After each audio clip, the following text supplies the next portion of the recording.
Hello and welcome to the Homeless Consultants channel. My name is Paul B. I am the Homeless Consultant.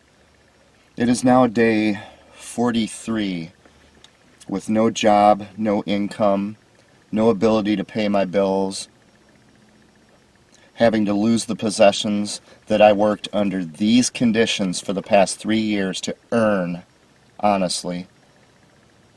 No shower, no shave, no sleeping in a bed, no nutritious food except for 2 or 3 over the last more than a month. Everything else has been potato chips, Cheez-Its. No proper circulation or respiration.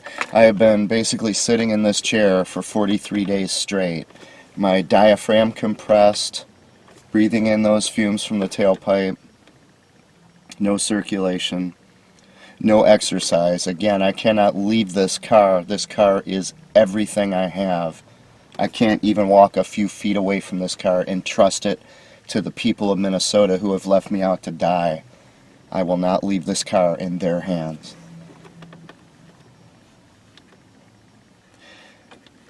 All of this is the result of just one man. Not Donald Trump, not Rocket Man in North Korea. One man is responsible for all of this. Governor Tim Walz of Minnesota. He's the one who came out of nowhere, backed up ultimately by a loaded gun, and ordered me and dictated the terms of my existence to take away my job, my income, and everything else falls apart from there. And he claims that the reason he's doing this is because of health and to save lives. That's the reason I'm suffering the way I am right now.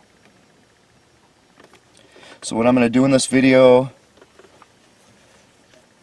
is I'm going to allow Governor Tim Walz to expose himself right in front of you.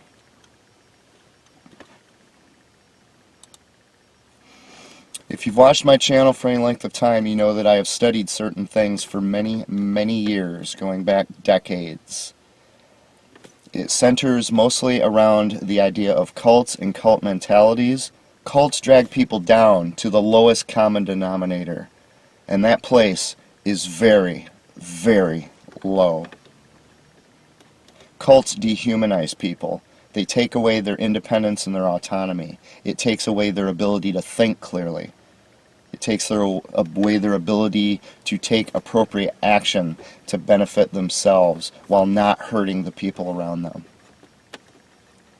Cult mentalities are all over the place. The main cults I have studied, of course, would be the cult of academia, which is an existential threat to the United States of America. Within that cult is the cult of junk science, which is another existential threat to America. And within that is the cult that started the whole thing, that created the cult of junk science within and turned academia into a cult. Anti-smoking, a 500-year-old hate group that is now the most profitable industry on the face of the earth by a factor that puts it outside the experience of any other form of economy in our world. Hundreds of trillions of dollars. There's nothing that even comes close. And they did it by scaring the daylights out of people, using fear and terror. It was all about health and saving lives. That's where anti-smoking got its power. Anti-smoking created the cult of junk science, which has leaked like the fluids from a dead corpse into every other area of science, such as public health, climatology. When you're studying a corrupt and rotten institution, one of the best ways to do it is to use a tool called a timeline. And it's what you would think it is. You take all the activities that are happening within this institution and related to it, and you put them in a timeline so that you can view them in a temporal sense and see how the progression goes over time. In our daily lives, we do not see, we get a news report here, we learn something from a book there, we hear something from someone over there, and we never are able to put it all together to see what happened over time. But if you're doing a crime investigation, what do you do first? If you're researching a murder or a kidnapping, you form a timeline. It's a crucial tool, but it's not something that the average person uses in their daily lives.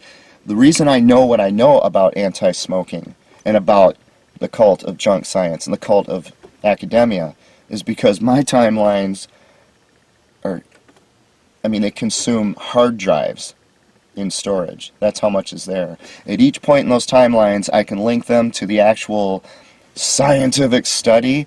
I can follow the money trail of that study, who funded it, who benefited from it. I can see who did the peer review on it. I can link all these things together, and as you look at it over time, the corruption inherent in this just jumps out at you. There isn't even a way for any rational person to miss what is going on. So I'm going to allow Governor Tim Walz to expose himself with a timeline. I'm going to show you his tweets over the last month or so. Not all of them. I don't have time for that. I'm going to pick out the essential ones, give them to you in order, and you're going to see for yourself a much better and clearer picture of who you have as the governor of Minnesota when we're done here. And with that, let's get started. I'm going to start with a tweet from March 25th, which I believe was the day that Governor Walz announced his illegal and unconstitutional stay-at-home order. You know, that loaded gun that suddenly, out of nowhere, dictated the terms of 5.5 million Minnesotans' existences. Their freedom just gone like that, without any due process. His tweet begins, "These are the times that try men's souls." No. I'm sorry, I'm thinking of Thomas Paine, one of the American founders. He wrote a pamphlet called The American Crisis. Where I went to school, we learned about those things. I wasn't originally from Minnesota. But you know what? It's kind of relevant, so I'm going to digress really quick at the beginning here, because you're going to need to hear this for the rest of what you're going to hear with his tweets. Let me read you the opening paragraph of The American Crisis. This is one of the pamphlets that led to the American Revolution. The American Revolution gave hundreds of millions of human beings a degree of freedom and liberty and purpose to their existence, prosperity, ability to control their own lives that no one throughout human history up to that time had ever dreamt was even going to be possible. The American Crisis was the pamphlet that convinced George Washington to go ahead and revolt against Britain for that reason, to give future generations that kind of freedom. The opening paragraph to that from Thomas Paine reads, "These are the times that try men's souls. The summer soldier and the sunshine patriot will, in this crisis, shrink from the service of their country. But he that stands it now deserves the love and thanks of man and woman. Tyranny, like hell, is not easily conquered. Yet we have this consolation with us, that the harder the conflict, the more glorious the triumph. What we obtain too cheap, we esteem too lightly. It is dearness only that gives everything its value. Heaven knows how to put a proper price upon its goods, and it would be strange indeed if so celestial an article as freedom should not be highly rated." That's what Thomas Paine, a homeless founding father, by the way, his friends had to buy him a suit to wear to the Continental Congress. Sometimes homeless people can get something done if you give them a chance. That's what he had to say. Let's see what Governor Tim Walz of Minnesota had to say. "These are trying times, but we are Minnesotans. We see challenges and we tackle them. No matter how daunting the challenges, no matter how dark the times, Minnesota has always risen up by coming together. If we unite as one Minnesota, we will save lives." Okay, the first thing I want to point out is that Tim Walz uses that phrase that has been used by the most corrupt institution in America over the last 60 years. Medicine, big pharmacy, health, what they call public health. Their mantra for all of that has been saving lives, saving children, saving this, saving that, even as the only thing they do is take, take, take, take. Dominate, tax, impose rules, laws, restrictions, take away freedom, take away liberty, but they always call it saving you, just like any tyrant does. Tim Walz in here, he has a habit in his tweets of trying to use epic language. It's as if he's trying to get himself immortalized in Bartlett's book of familiar quotations or something. He's trying to sound like a Thomas Paine or something. And to give you a better example of what I mean by that, look at where he did it again on on April 5th. April 5th, he says, "While we may be separated physically, we stand united. From Rondo to the Range, from North Minneapolis to North Mankato, from the halls of Montezuma to the shores of Tripoli." Well, I'm sorry, I mean, that's where he's going with it, though, right? It sounds like the Marine hymn or something.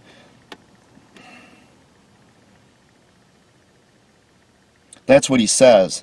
This is the reality. This guy is so concerned with himself, he, instead of talking about, oh, I don't know, homeless people who are being destroyed by his actions, he's going to take time to put out that kind of ridiculous language to get himself immortalized in a familiar quotations book. Tim Walz says, "We are Minnesotans. We see challenges and we tackle them. Look at my videos, folks. For 5 years I was tortured, terrorized, and tormented by my neighbors who were Minnesotans. Not one person in government, from the city to the governor's office, did anything to help me. They were Minnesotans. There was a challenge. They didn't even attempt to tackle it. And because of that, I have lived in a car the last 5 years where Minnesotans from the very bottom to the governor's office have once again done absolutely nothing to help me. Minnesotans do not tackle challenges. They don't even attempt to. It gets in the way of playing video games and running around and bicycling around in circles.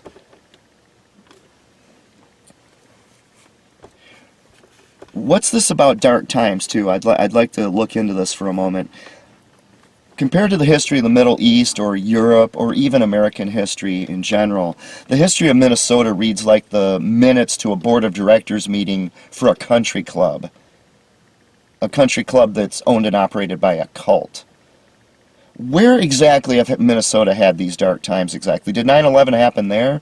Is that where the buildings were hit? I don't remember. The only thing I can think of is in 2007, the I-35 highway bridge collapsed into the Mississippi River with a school bus on it and all that, if you remember. And the only reason that happened was because Minnesota government officials were not doing their jobs. They didn't care anything about infrastructure. You know what they were doing at that very moment? They were passing a smoking ban at the behest of a 500-year-old hate group, which is now a multi-trillion-dollar industry, corrupt to the core. They were passing laws about what colors are allowed for toy guns and what colors are not allowed. They decide. That's what they were doing. They weren't maintaining essential infrastructure of the state, which is their job, and that's why the bridge fell with a school bus on it. Tackling challenges, huh? That's the darkest time I'm aware of in Minnesota's history. What is he even talking about? Minnesota does not tackle challenges. They are the laziest bums I've ever seen. Watch my videos and watch the laziness right in front of your eyes. That's all this channel's been about, isn't it? I'm sorry, folks, but when you look at the facts versus what he says and the way he says it, it becomes more than obvious that Governor Tim Walz is full of shaving cream. Be nice and clean. Shave every day and you'll always look keen. Moving right along to March 26th, Governor Tim Walz tweets, "Can't tell you how much my wife and I appreciate all you're doing to step up and protect your neighbors during the COVID-19 pandemic. Stay healthy, Minnesota. Well, I just told you how healthy I am as a direct result of Governor Tim Walz. Before he entered my life with this loaded gun and this dictate, I had showers, I had food, I was clean, I had haircuts, I had shaves, I was clean and healthy, I had exercise, or at least more than I do now. And yet he says, stay healthy, Minnesota. He also uses the terminology COVID-19. He does not say coronavirus. He does not say Wuhan virus, does he? Wuhan virus is accurate. It defines where it came from. Coronavirus defines the genre of virus that this comes from. COVID-19 is a code word for people who are part of this corrupt healthcare system. See, one of the things junk scientists do, if you look at my junk science videos, they create esoteric terminology, and they use this cold, sterile, academic-sounding language, like MC 905-27 # 621A, or COVID-19. By doing that, what you do is you dissociate the masses from the reality of what's going on. When the masses hear something like that versus Wuhan virus, they're thinking, well, this is way over my head. This is something this is academic. This is something scientists need to deal with. I don't know anything about it. That's the purpose of using that kind of terminology. That's the reason he's using that terminology. Furthermore, look at how he frames this. He doesn't frame this in terms of, you are capitulating to a tyrant who has done something that is illegal and unconstitutional and which is hurting more people than it is possible to count in ways that go as far as threatening their very life. He didn't say that. How did he frame what's going on? Step up and protect your neighbors. That's what he frames it as. Notice throughout his tweets, he frames everything in those terms, and he completely ignores what's going on in the real world. Watch the video I just posted about the Black Panther, and notice the difference between what is spit out at people for public consumption, like this nonsense, this rhetoric, this manipulative language, versus the reality of what's going on in the world, such as this. What qualifies Tim Walz to stand up in front of everyone else and talk about being healthy? That man's hiding inside a mansion. I'm the one who hasn't been sick in the last 30 years. And the reason for that is because about 30 years ago, I stopped using our corrupt healthcare system. I just stopped. Didn't go to the doctors again. Before that, I got sick all the time. I got the flu every year. I got sick just like everyone else. As soon as I stopped doing that, stopped taking the vaccines, I never got sick again. Yet, he's the one who's qualified to tell you how to stay healthy? Does that make any rational sense? The person who doesn't get sick has nothing to say on the topic, but this guy does? The fearmonger? Last thing I need to point out here is that no one in Minnesota ever seemed to care about protecting their homeless neighbors, did they? All these thousands and thousands and thousands of homeless neighbors, Minnesota has done nothing but sit back and allow them to die, except for the little propaganda pieces they put in the newspaper. The Star Tribune just put one out the other day, I think yesterday. I'll go over that in detail later. I'm sorry, folks, but when you look at a tweet like this that does not accurately describe reality, and instead it is full, chock full, in one sentence, 2 sentences, of manipulative language, when that happens, Governor Tim Walz is full of Shaving cream, be nice and clean. Shave every day and you'll always look keen. Let's go on to March 28th. Governor Tim Walz says, just signed a comprehensive COVID-19 package to keep Minnesota healthy, support our food systems, and care for our most vulnerable in the face of an unprecedented crisis. Where do I begin with this one? COVID-19, code word. He makes it sound like he's taking action because he just signed a comprehensive package. You have to think to understand what that means. If you're just flying through tweets, you're not going to think. It means this is going to cost a whole bunch of money, and guess who's paying for it?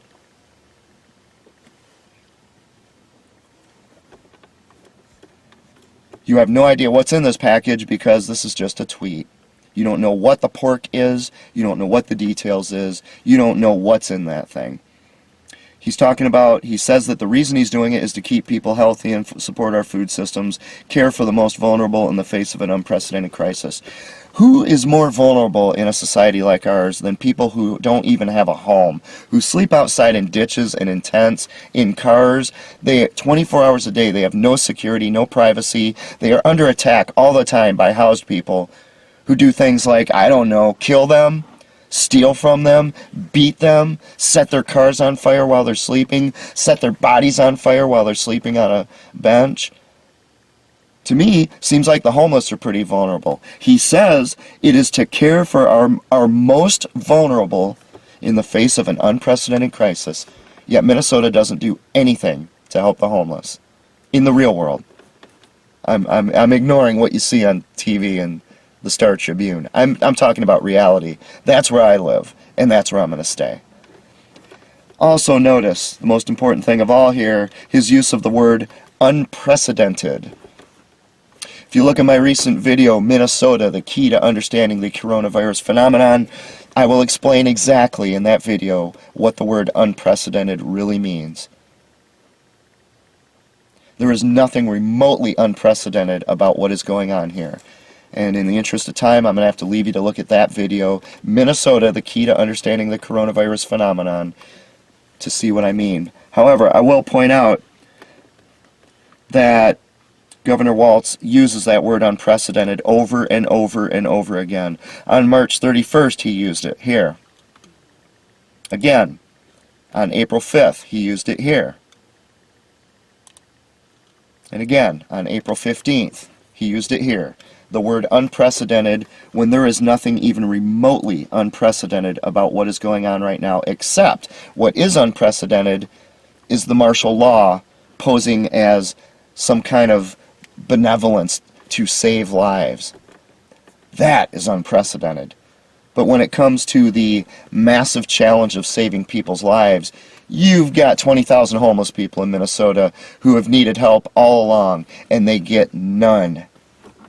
There's nothing unprecedented about this. The only difference is that this time, these people feel that the people who are being threatened by it are worthy of help. When it was only the homeless who were out there suffering and dying, whatever. Who cares? We won't even talk about them. And as you'll find as you go through these tweets, I did a search of the entire period of these tweets. The word homeless didn't even show up once. That's how much Governor Walz cares about the homeless.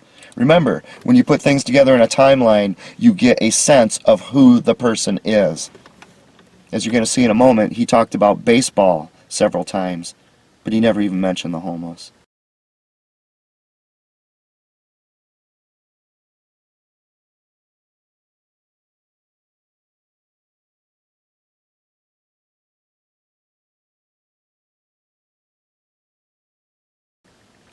Let's move on to March 30th. Governor Tim Walz says, there is nothing more important than the health, safety, and well-being of Minnesotans. Her strong background in procurement and public-private partnerships will serve our state in the weeks and months to come. There is nothing more important than the health and well-being of Minnesotans. Forget about people in Iowa, New Jersey, California, Nigeria.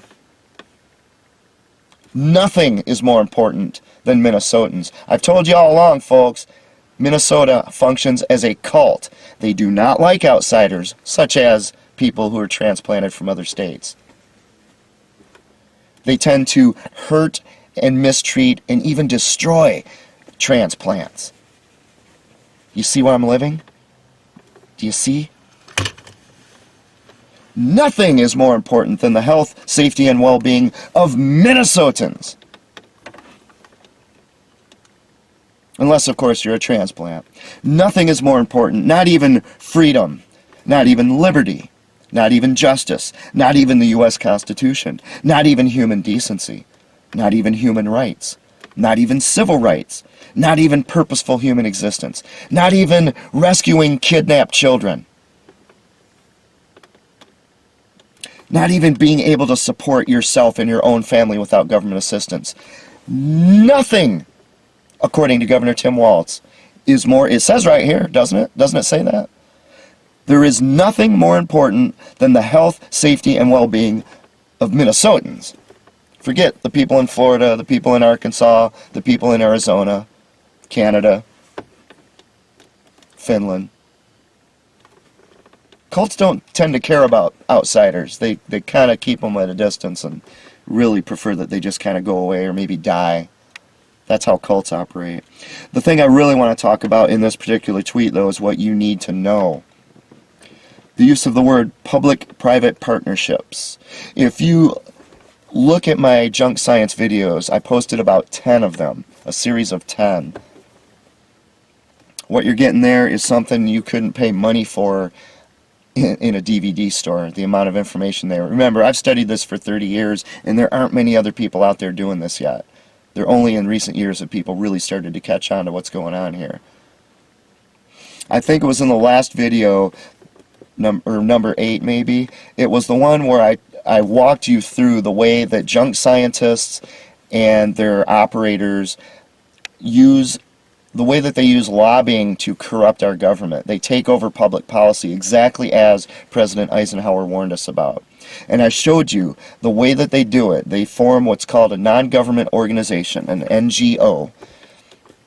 And these NGOs come in there and they basically buy representatives and senators and other officials in our government. I show you exactly how it's done. I even call up some words from Jack Abramoff, the most notorious lobbyist in American history, who explains clearly, first thing out of his mouth was, Congress is for sale. It's the first thing he said. And if anybody knows, it's Jack Abramoff, the most notorious lobbyist in American history, you see. How do they do it? They do it through NGOs. Non-government agencies, organizations. What do you call it, folks, when a non-government organization makes a pact or in some way begins to associate itself with government? It is called a public-private partnership.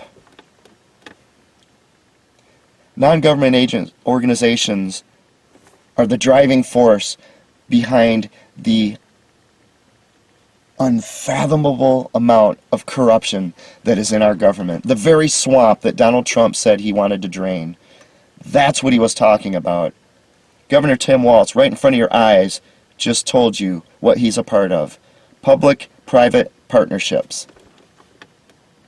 But if you're just reading tweets and looking to throw a quick heart on it, he got 165 hearts on this tweet. That's 165 Minnesotans who that thing just went flying right over their head. Didn't even think about it. Oh, I like what he said there. Didn't even think about it.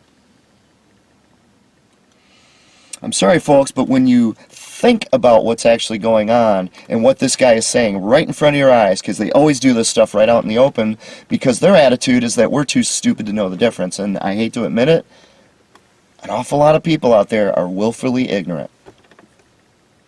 I do everything I can to make sure I'm not one of them. Moving right along to March 30th, Governor Tim Walz tweets, "It's fitting that today is National Doctors' Day. Our doctors and healthcare workers deserve our deepest gratitude. They're risking their lives to save others during this pandemic. As they work around the clock, you can help them by staying home." Actually, on this day, we get a twofer, don't we? Here's another tweet, same day. "Our frontline healthcare professionals deserve our complete support. That starts with giving them the tools they need to keep themselves and their patients healthy."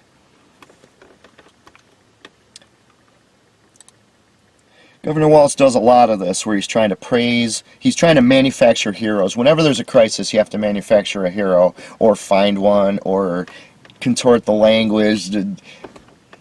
9/11, you had the people on Flight 93, let's roll, that kind of thing. Whenever there's a natural disaster, you got to find that one person who crawled under the rubble to rescue a baby or something. You've got to present, by doing that, you divert people's attention from the horror of what's actually happening and what needs to be done.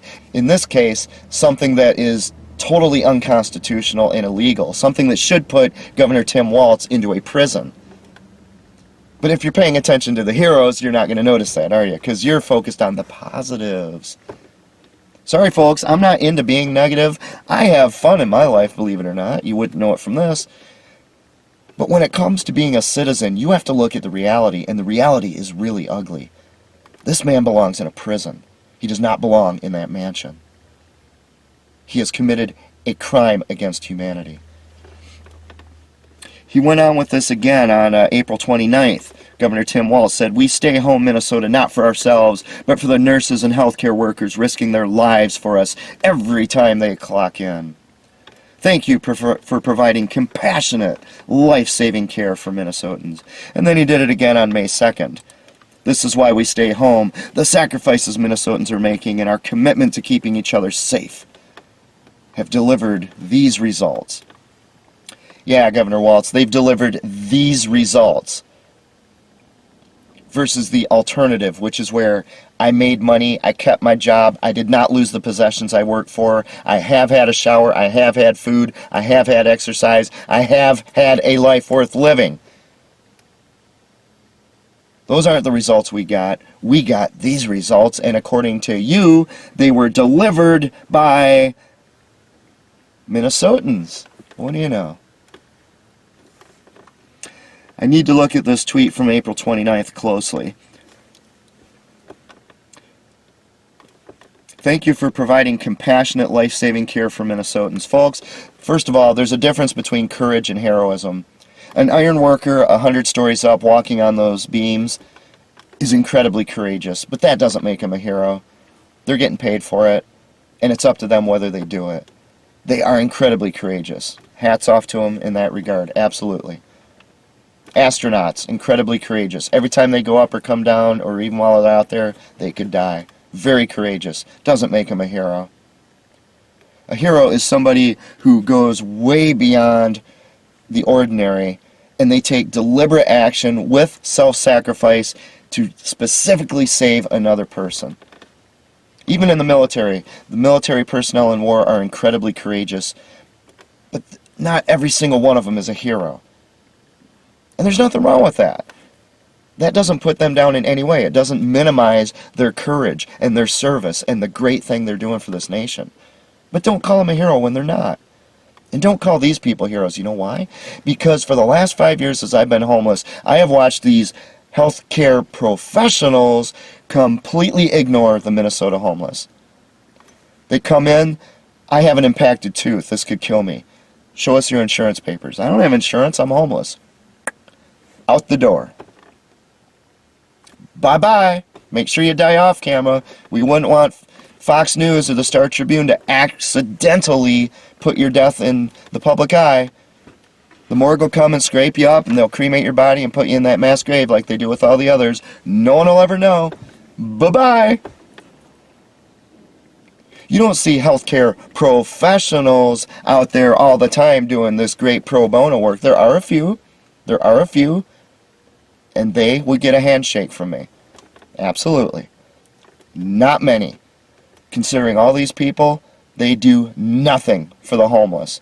Year after year after year after year after year. They do nothing. In fact, you know where these doctors and dentists live? They live in places like this. And where do the homeless, who they ignore and they turn away at the door, where do the homeless live? They live in places like this.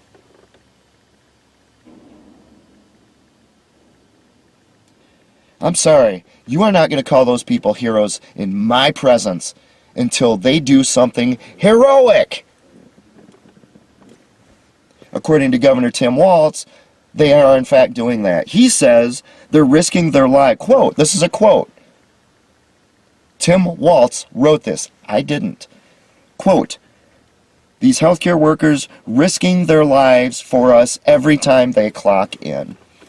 I'm sorry, folks, but when those people clock in, the worst they have to worry about is maybe a paper cut. They're not at risk of dying because they clocked into work. They're getting paid to be there. They have a choice whether to be there. They have more of a choice than I do. I had no choice. The job that I enjoyed was just taken away from me. Ultimately at gunpoint. Governor Tim Walz's loaded gun. They have a choice. They could go somewhere else. They could do something else.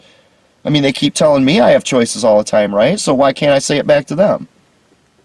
Are they going to sit there and say, well, I don't have any choice. I got to feed my family. I got to do this. Really? Well, so do the rest of us. What do you know? What do you know? These people are not heroes until they do something heroic, which I'm not really seeing much of. The more accurate statement would have been, they take a risk of getting coronavirus every time they go to work. That is true. It's their choice, but it's true. But the fact is, most people who get coronavirus survive it just fine. It isn't even a threat to them. Many people never even realize they ever had it. But that's not what Governor Tim Walz said, is it? Publicly, he said, risking their lives for us every time they clock in. Are their time clocks wired to a million-volt transformer or something so that when they punch in, they could get a lightning bolt through their body? I'm not understanding something here unless I'm willing to go to where the evidence leads, which is that Governor Tim Walz is using manipulative language deliberately to manipulate you, to dominate and control your thoughts, your beliefs, your attitudes. And when he does that, folks, Governor Tim Walz shows he exposes himself as being full of Shaving cream, be nice and clean. Shave every day and you'll always look keen. Moving along to March 31st, Governor Tim Walz says stay at home should never mean you stay somewhere unsafe. There are places of sanctuary open for anyone facing abuse or violence. Yada, yada, yada. He goes on to provide social service answers. Won't even go there right now. Okay, stay at home should never mean you stay somewhere unsafe. You know what? Before stay at home, I was either at work or on my days off. I could most of the time, not always, but I could most of the time afford at least one day in a hotel every week. But I was a whole lot safer than I've been the last 43 days where I've just been sitting in this car exposed to all these people, all these housed people who are violating the stay-at-home order, who are harassing me all the time, as you've seen in my stalking videos. There's nothing remotely safe about this. It's because of stay-at-home that I am in an unsafe place. That's the reason I'm not safe. But what he's mainly talking about here is people facing abuse and violence. I'll ignore the violence that I'm subjected to because no one seems to care about it. Let's look at someone who people do seem to care about, like women and children. One of the leading causes of domestic violence, by any standard, there's a couple of them, but one of the leading causes is alcohol. The mind-altering drug known as alcohol. According to Governor Tim Walz, my job is unessential, ended. But he's keeping the liquor stores open because they're considered essential. Even though alcohol is considered, if not the leading cause, way at the top of the leading causes of domestic violence. What is domestic violence? It is physically, mentally, sexually, psychologically abusing your spouse and your children. Physical abuse, beatings, child abuse, child psychological abuse, child sexual abuse. Let me use the word rape of children.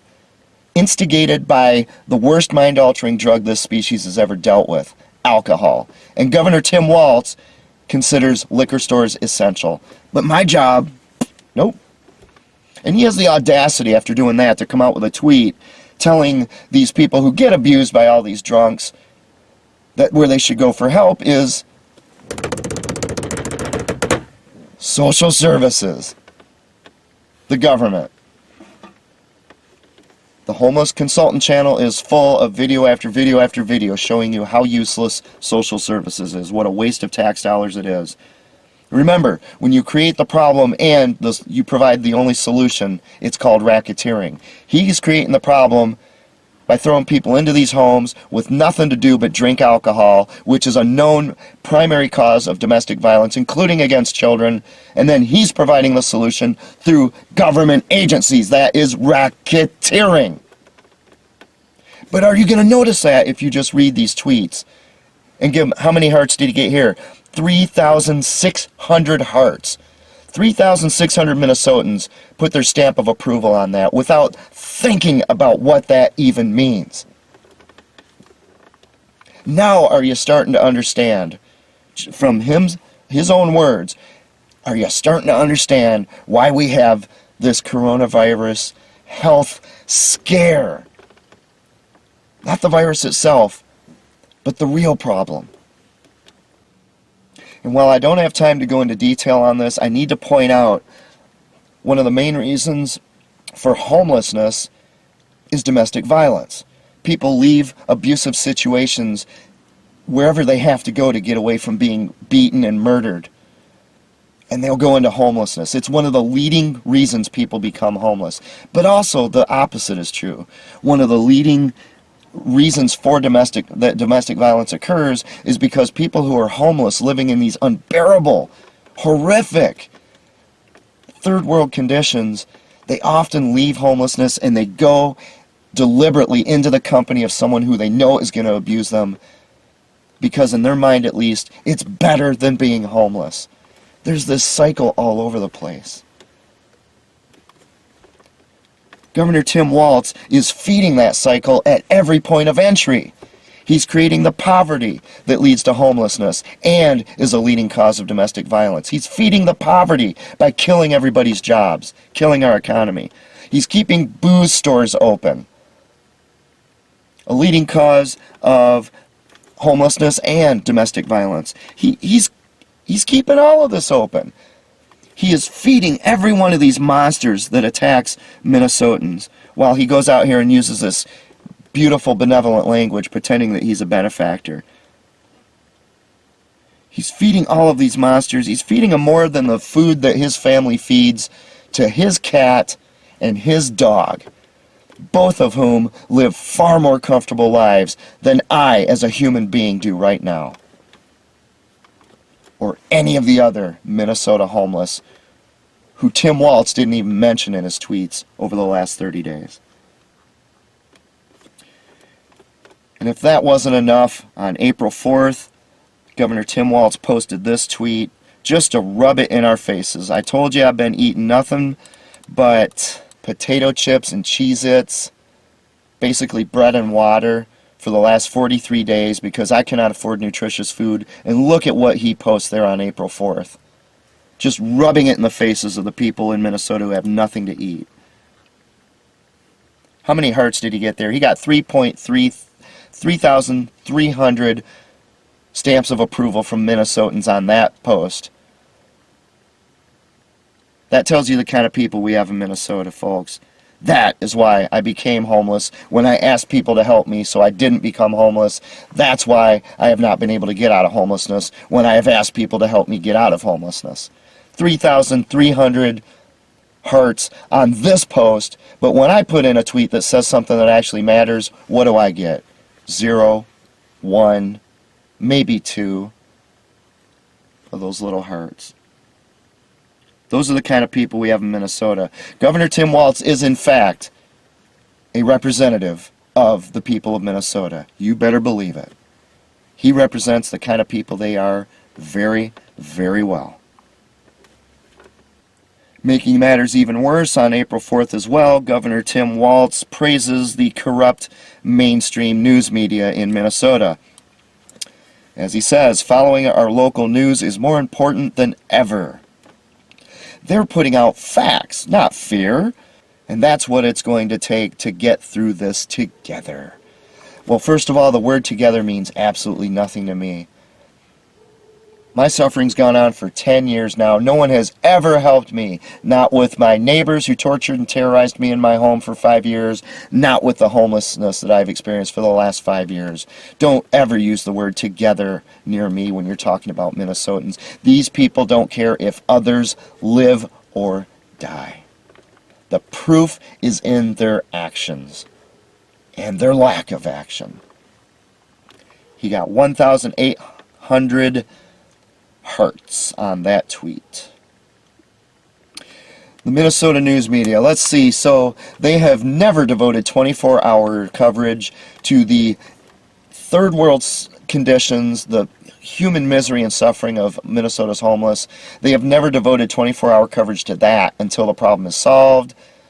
But when this comes around, something that maybe not threaten the Minnesotans themselves, the members of this cult of Minnesota Nice, then all of a sudden they get 24-hour coverage. They even have a counter showing the number of infected and dead. And yet that's not fear-mongering. Really? That's giving facts? I can't even go into all the things that the news media is not covering. For example, the way that all these deaths are being coded incorrectly, which goes back to the way that the anti-smoking industry, who started that whole scam, 30, 40 years ago they started that scam. They create a list of maladies that they arbitrarily attribute to smoking. You know, cancer, diabetes, hair loss, impotence. They have a list of thousands of things that they say are attributable to smoking. It's because you smoked that these things happen to you. It's never actually proven. Never even try to prove it, but there's your list, and it's coming from experts. So now, whenever a smoker dies, they go to that list and they say, did they have diabetes? Did they have cancer? Did they have heart disease? Did they have hair loss? Ooh, hair loss. Male pattern baldness. Got it. And they log it as a smoking-related death. That's where the 400,000 Americans dying every year of smoking-related illnesses comes from, in case you didn't know. In case you didn't open your eyes and look around and say, you know, that 400,000 people dying every year from smoking seems kind of inconsistent with the reality of what I'm seeing in the world around me. And over the last 20, 30 years, smoking rates have gone down to where almost nobody smokes anymore. And yet they still continue to publish the 400,000 or 500,000 people dying from smoking-related illnesses every year. Nothing changes, even though the smoking rates are... You see, it's a fraud that has been well established in anti-smoking for decades. Logging a death and attributing it to something else that makes you money or gives you power. These hospitals get paid more money when they log a death as being coronavirus related than they do if it's just pneumonia or malaria. Have you even heard about the reports from New York City of whistleblowers who claim, these are medical professionals, right? The heroes that Governor Tim Walz is talking about. These people are heroic. They're risking their lives every time they punch in.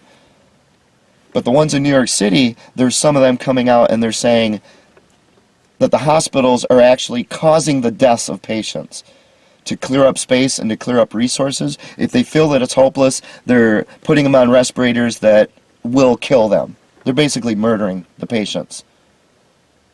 And one of the reasons, not the only reason, but one of the reasons, one of the benefits of that is that they get to log it as coronavirus-related death, and the hospital gets paid more money by the insurance companies whom they serve, because they sure don't serve human beings or patients.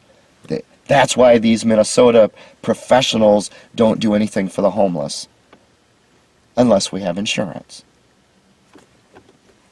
Has the news media in Minnesota been telling everybody about this? I'm just kind of curious. Because if you're dealing in facts, the fact is that there are whistleblowers making this claim. Now, the claim needs investigating to find out whether or not it's true. But the fact is that the whistleblowers are blowing the whistle all over the country on the fraud behind this coronavirus health scare. That's the fact. Is the Minnesota news media telling these facts to the Minnesota people?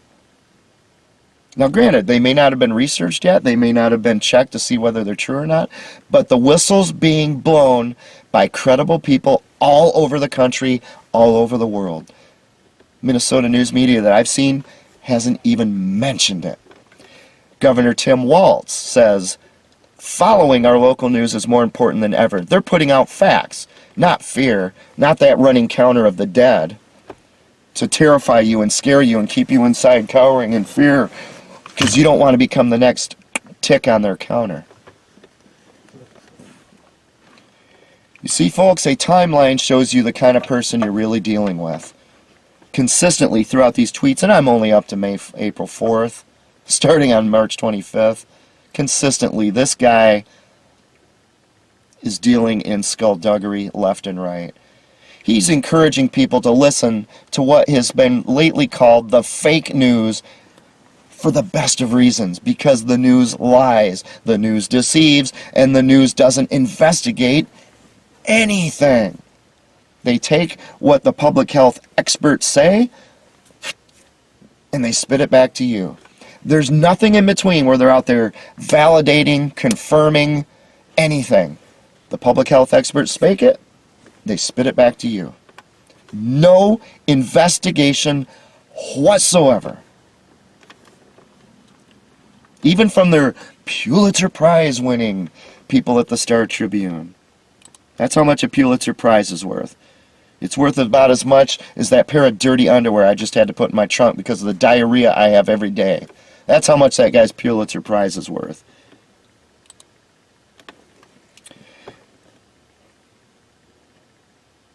Again, on May 3rd, Governor Tim Walz says, World Press Freedom Day, I want to thank you to the outstanding journalists in Minnesota covering this pandemic from the ground level and keeping Minnesotans informed year-round. Are you really informed, Minnesota? Do you know anything about the homeless, the real homeless issue in Minnesota, in your own backyard? And I'm not talking about the Star Tribune article about the people with existing conditions who were put into hotels. I'll talk about that in another video. If we ignore that for a moment, give me the benefit of the doubt that that's nothing but a bunch of shaving cream. And have you heard anything else about the homeless to speak of? Anything 24-hour-a-day coverage until the problem gets solved? Like, oh, I don't know, like people who tackle challenges would do, for example. People who care about their neighbors would do. This man is praising that news media that hides the homeless problem rather than solving the homeless problem. If you can't trust them to do that with the most vulnerable people in society, how can you trust them to cover anything else that happens in our entire universe? But Governor Tim Walz is encouraging Minnesotans to immerse themselves in this fake news. I'm sorry, folks. Governor Tim Walz is full of Shaving cream, be nice and clean. Shave every day and you'll always look keen. Also on April 4th, Governor Tim Walz writes, remember that your choice to stay home is an act of compassion and generosity that will save lives. All Minnesotans are making a difference each and every day. Well, first of all, I don't feel like I have a whole lot of choices, do I? I lost my job, and the homeless don't have a home to go to. So why he's using the word choice there, maybe it has something to do with the fact that this statement uses a very familiar manipulative tactic, a way of manipulating other people to bring them into compliance with your personal will. If you're a parent, you're familiar with this one yourself, even if you haven't spent 30 years studying rhetoric and propaganda. You probably recognize it right out of the gate, don't you? Yeah, it's called reverse psychology. And it's perfectly well acknowledged that it works, but it's also very well acknowledged that reverse psychology only works on children and pathetic adults. Adults who just can't think for themselves. Adults who think for themselves see right through this. They couldn't fall for this kind of idiocy in a million years. They couldn't fall for something that's that blatantly manipulative in a million years. But children fall for it. And pathetic adults who can't think properly, fall for it. Governor Tim Walz, right in front of your eyes, is using this. He's posting this to Minnesotans. Doesn't that kind of tell you what his real opinion, his real, not what he's writing, but inside his mind, what his real opinion is of Minnesotans? Using reverse psychology on them, something that only works on children. He got 1,700 hearts for that. Tells you something about Minnesota, doesn't it? Maybe that helps to explain why we have this health crisis that's destroying so many lives and nobody's standing up against it except for a couple protesters down at the state capitol. Moving on to April 6th, Governor Tim Walz tweets, when the going gets tough, Minnesotans support our neighbors? What?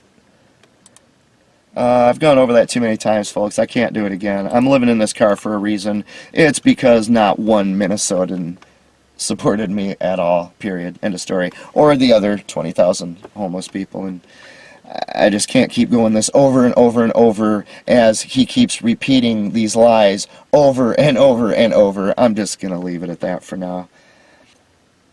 He continues, as Asian Americans report discrimination amid this code word, COVID-19, remember this, viruses don't discriminate, and neither should we.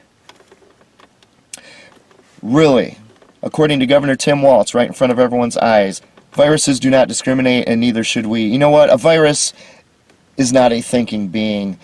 Don't anthropomorphize it and it goes back to what I said in my video about using predictive models on hurricanes.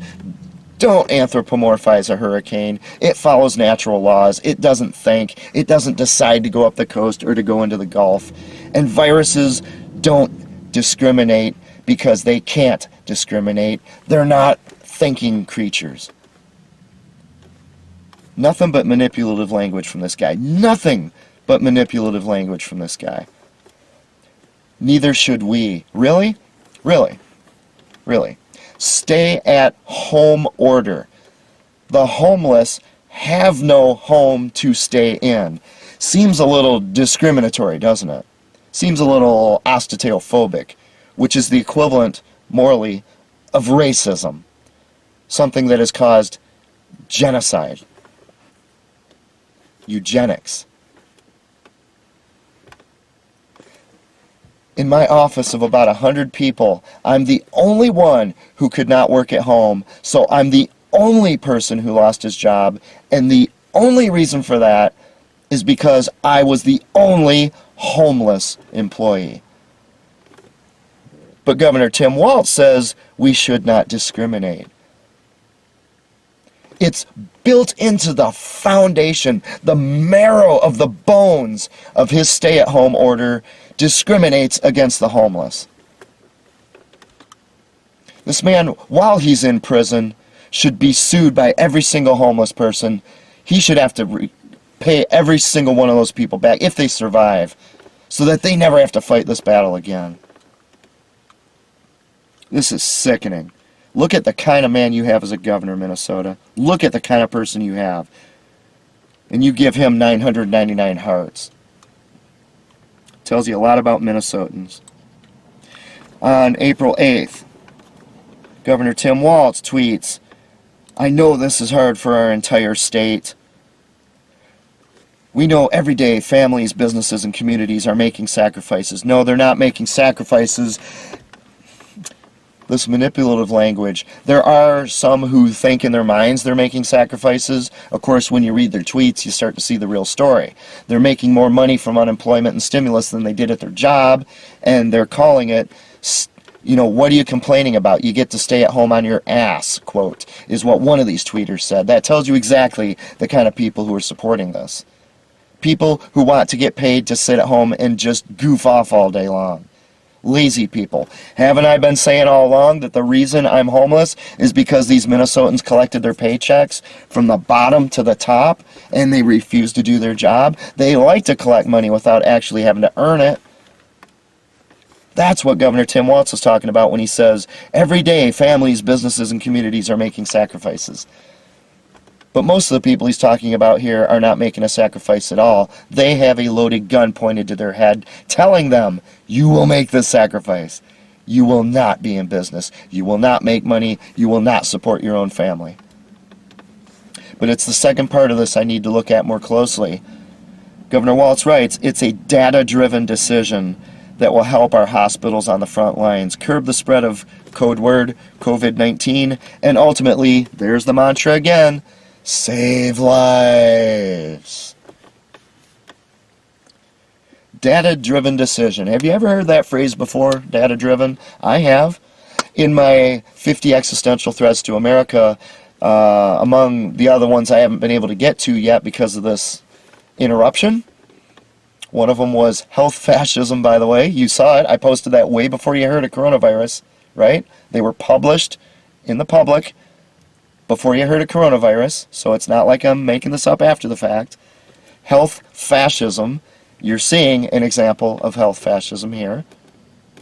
But one of the other ones I had in there was the homeless holocaust. One of the reasons for the continuation of the homeless holocaust is, drum roll please, data-driven decisions. I don't have time here to go into what data-driven is. That's what I was going to do in my other videos about the homeless holocaust. But data-driven is one of the reasons so many people are continuing to stay homeless, because it doesn't work.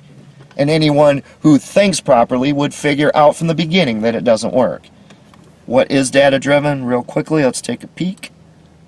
According to the definition, data-driven is an adjective used to refer to a process or activity that is spurred on by data, as opposed to being driven by mere intuition or personal experience.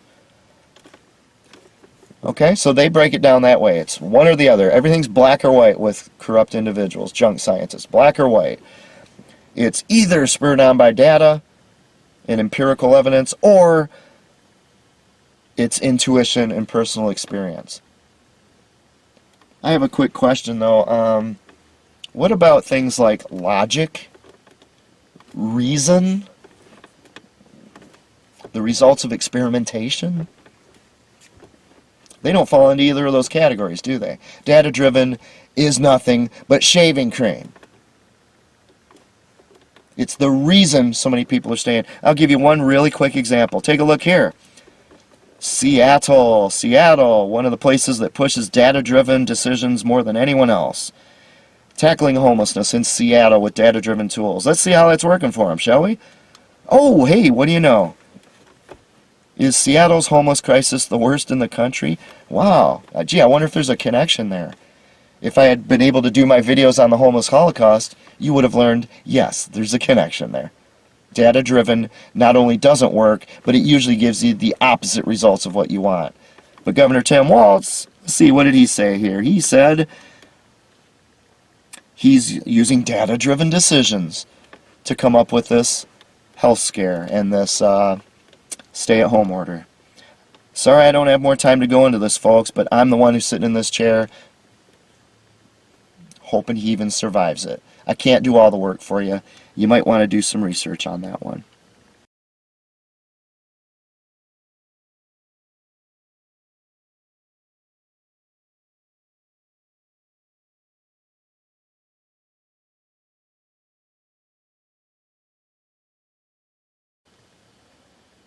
Moving right along to April 14th, Governor Tim Walz says, right now we're all on the same team.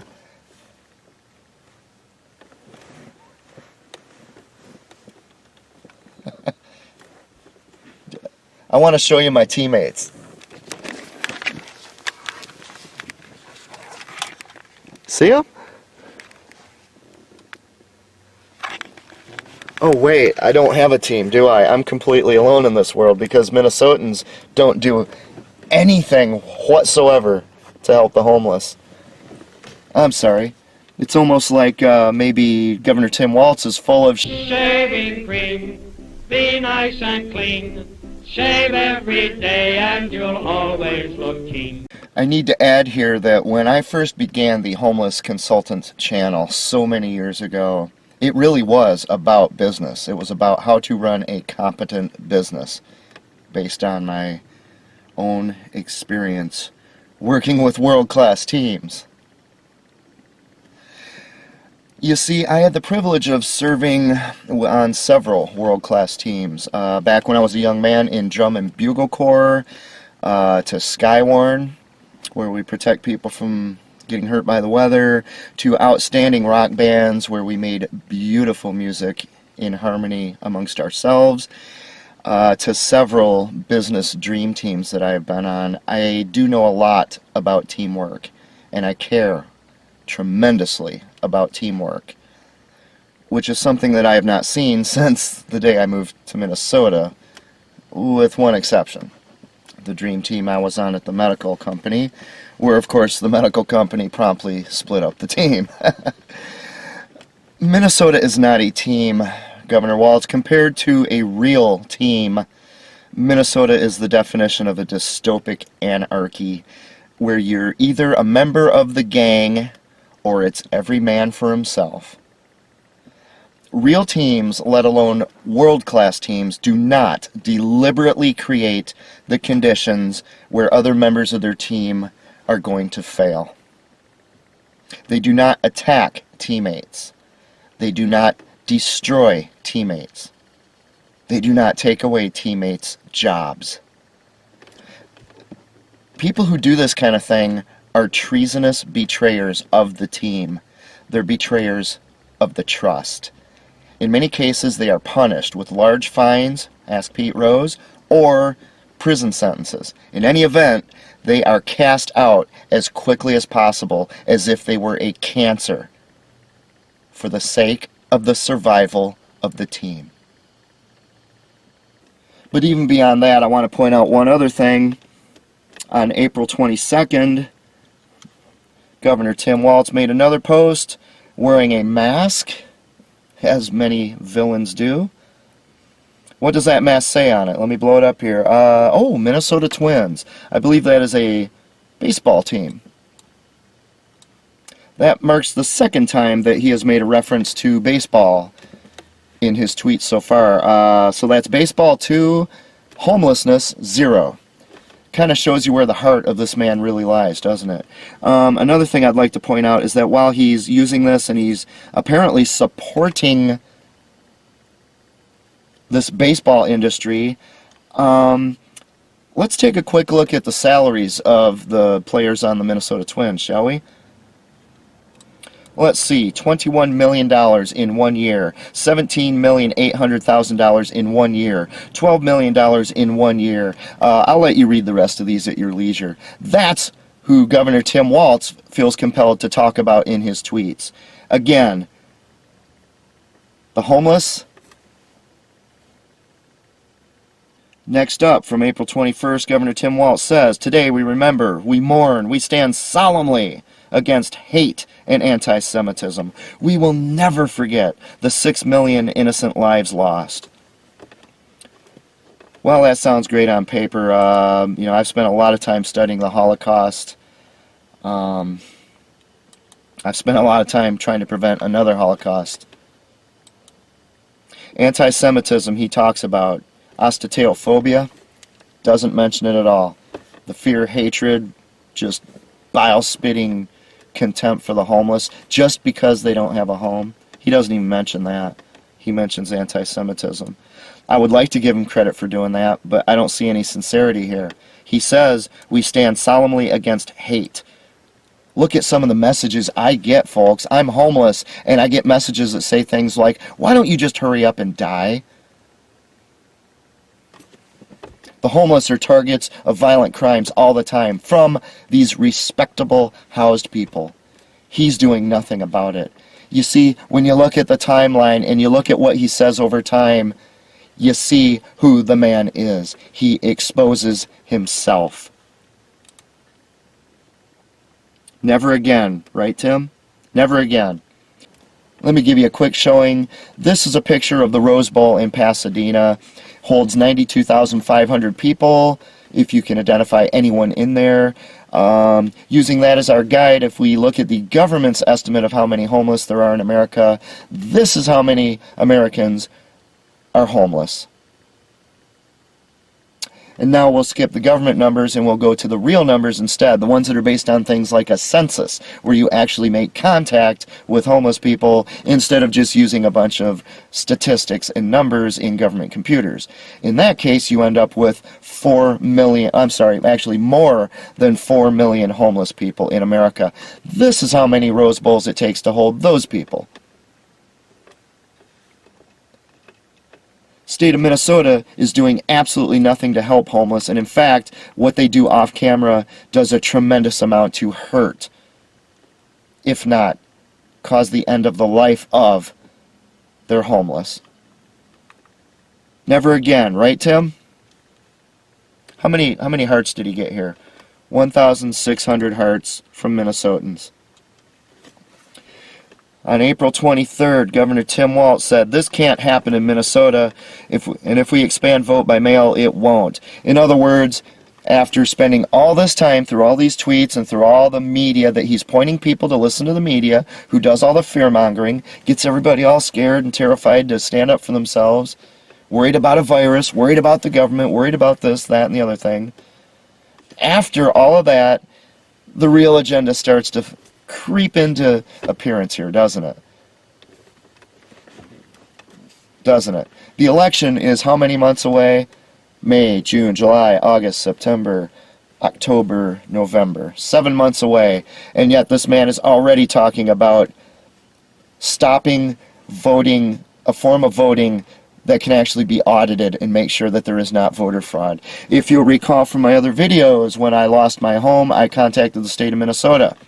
I told them to cancel my voter's registration at my previous residence and to confirm to me in writing that they had done so. More than 4 years later, I have not heard a word from them. They're collected their paychecks, these government officials, but I haven't heard a word from them. They won't do the job. You see, Minnesotans are lazy bums. The reason I did that was so that they could not take an illegal immigrant and send them in there under my registration to vote for somebody who I disagree with. But that's precisely what happened, isn't it? Meanwhile, over on this side of the cities where I was then, the state of Minnesota denied me my right to vote because I'm homeless. So I filed the 2 complaints I'm allowed to.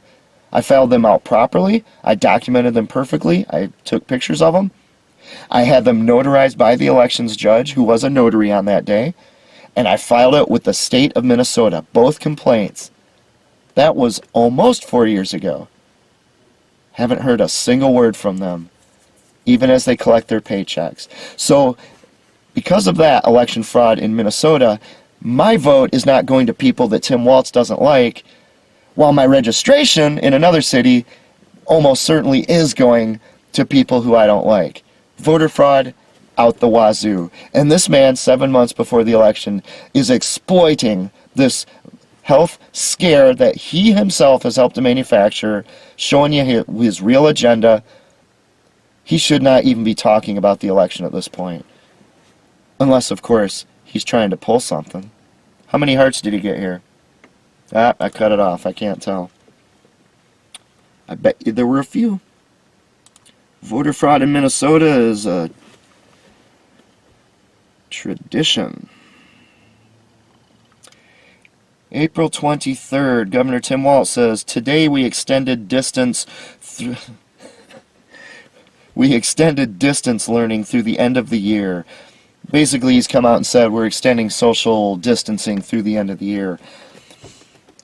Quite a coincidence that 6 feet that they're telling you to stay away from each other, 6 feet just happens. What a coincidence. Just happens to be the minimum distance that you can keep between people before they can no longer communicate effectively with each other as they get further apart.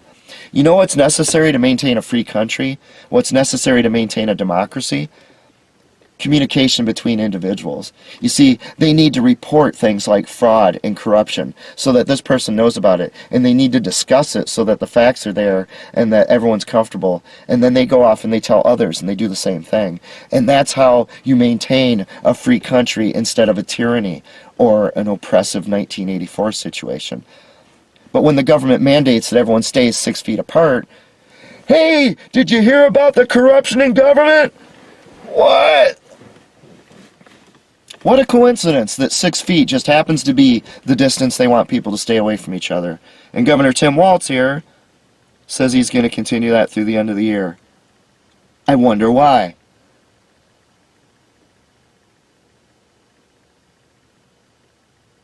Shaving cream, be nice and clean.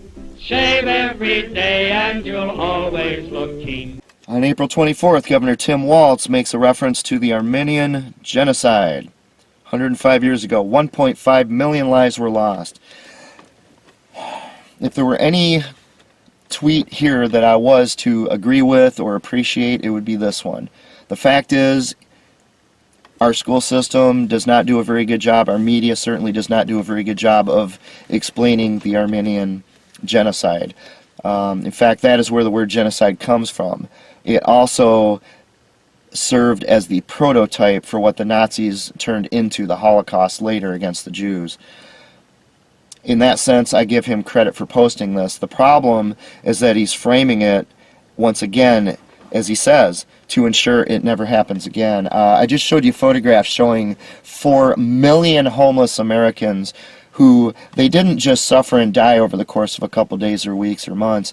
They're living year after year after year in horrific third world conditions, living in their own excrement. And nobody's doing anything about it. And as a microcosm of that, Minnesota is doing absolutely nothing about their portion of those people. In other words, they're essentially doing something similar to what was happened to the Armenians. The Armenians were not put up against the wall and just shot. Many of them were, but I mean, the fact is, in the death marches, which is what most people think of with that genocide, those people died from attrition. They died from starvation. They died from heat stroke, thirst, dehydration. They died because nobody was taking care of them. They were marched until they just collapsed. What do you think I'm doing sitting in this chair with no income, no job, no nutritious food? And what do you think all those other homeless people are doing day by day? Governor Walz cannot put 2 and 2 together. He says what he wants to when it benefits him, like talking about this here, but he doesn't extend it on to its natural conclusion, which is that Minnesota needs to save its homeless people so that, quote, this never happens again. So far, Tim Walz is talking about baseball. He's talked about the Holocaust of the Jews. He's talked about the Armenian genocide. And he has not talked about homeless Minnesotans at all. I need to make a couple of other very quick points to emphasize what I'm talking about here and why I'm so disgusted with it. A couple other things that happened in the Armenian genocide. They used inoculations to kill many of those people. They inoculated them with typhoid. And by the way, typhus, which is not the same but it's related, is what killed Anne Frank in the Bergen death camp in Germany. Also, just like the Nazis did, again, as a prototype in the Armenian genocide, there was a lot of human experimentation going on. If you watch my video, which I think has 7 views, it's called Experts Warn, I have a little something to say about human experimentation in there. You might want to check it out. April 29th, today, MND'd. Oh, these silly terms they come up with. MND announced they partnered with Target. Alright, I don't need to go any further on this. Target, aside from being one of the most sterile and dehumanizing store chains I've ever seen in my life, just the most... My God. They're a Minnesota company, folks. They're based in Minnesota, right down here. When he put the stay-at-home order in effect, guess what 3 of the main companies were that were allowed to continue on? Target, Cub Foods, Best Buy. You know, in case you need to buy a huge television set during the stay-at-home order so you can obey Tim Walz and watch the media. Because they're just giving you facts 24 hours a day. That's all they're doing. They're not fear-mongering. And you need a bigger TV to do that. Target, Cub Foods, Best Buy are all Minnesota-based companies.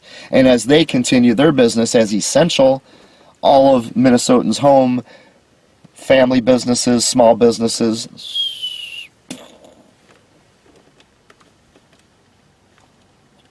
I wonder how much money changed hands to make that happen.